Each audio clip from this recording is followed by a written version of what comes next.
ये विवाद बहुत पुराना नहीं है, ताजा विवाद है। मैं आपका ध्यान आकर्षित करूंगा, मेरे हाथ में भारतीय संविधान की प्रस्तावना है। ये हिंदी में है और ये अंग्रेजी में है।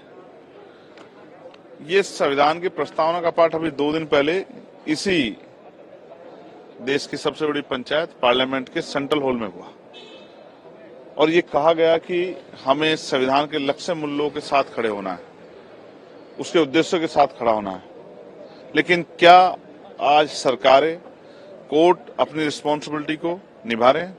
क्या देश के प्रधानमंत्री, देश के राष्ट्रपति, प्रदेशों के राज्यपाल, प्रदेशों के मुख्यमंत्री, सर्वोच्च न्यायालय के हमारे जज, हमारे हाई कोर्ट के जज, डिस्ट्रिक्ट कोर्ट के जज क्या संविधान के अनुरूप कार्य कर रहे हैं?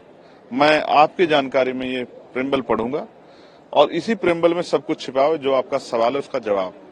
हम भारत के लोग भारत को एक संपूर्ण प्रभुत्व संपन्न समाजवादी पंथ निरपेक्ष लोकतंत्र में गणराज्य बनाने के लिए तथा उसके समस्त नागरिकों को, दोबारा से सुने, उसके समस्त नागरिकों को, ना हिंदू, ना मुसलमान, ना सिख, ना ईसाई, ना बौद्ध, ना जैन, ना पारसी, समस्त नागरिकों को सामाजिक, आर्थिक और राजनीतिक न्याय, विचार, अभिव्यक्ति, विश्वास, धर्म और उपासना की स्वतंत्रता। किसके लिए? सिर्फ हिंदू के लिए नहीं, मुसलमान के लिए, सिख के लिए भी, जैन के लिए भी, अधर्मियों के लिए भी, बौद्ध के लिए भी, पारसियों के लिए भी, तथा उन सब में व्यक्ति की प्रतिष्ठा और अवसर की समता प्राप्त कराने के लिए, तथा उन सब में व्यक्ति की गरिमा और राष्ट्र की एकता और अखंडता। और राष्ट्र की एकता और अखंडता कैसे होगी?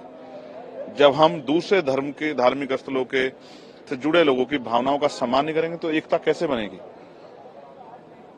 अखंडता सुनिश्चित करने वाली बंधुता बढ़ाने के लिए दृढ़ संकल्प होकर अपनी संविधान सभा में आज तारीख 26 नवंबर 1949 ईस्वी को एतदार द्वारा इस संविधान को अंगीकृत, अधिनियमित और आत्मर्पित करते हैं। अब मेरा सवाल ये है कि क्या प्राइम मिनिस्टर को जो हो रहा है वो नहीं दिख रहा है?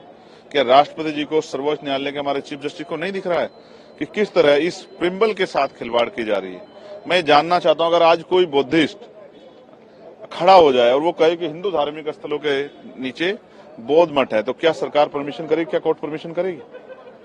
बिना सत्ता की जानकारी के संरक्षण के नहीं हो सकता है। और ये इसलिए हो रहा है, तमाशा इसलिए किया जा रहा है, कभी संभल, कभी ज्ञानव्यापी, कभी अजमेर, कि जिससे बुनियादी मुद्दे रोटी, कपड़ा, मकान, रोजगार, महंगाई, बेरोजगारी, एजुकेशन, हेल्थ, किसान, महिलाएं, सुरक्षा, इन सब से लोगों का ध्यान हटे।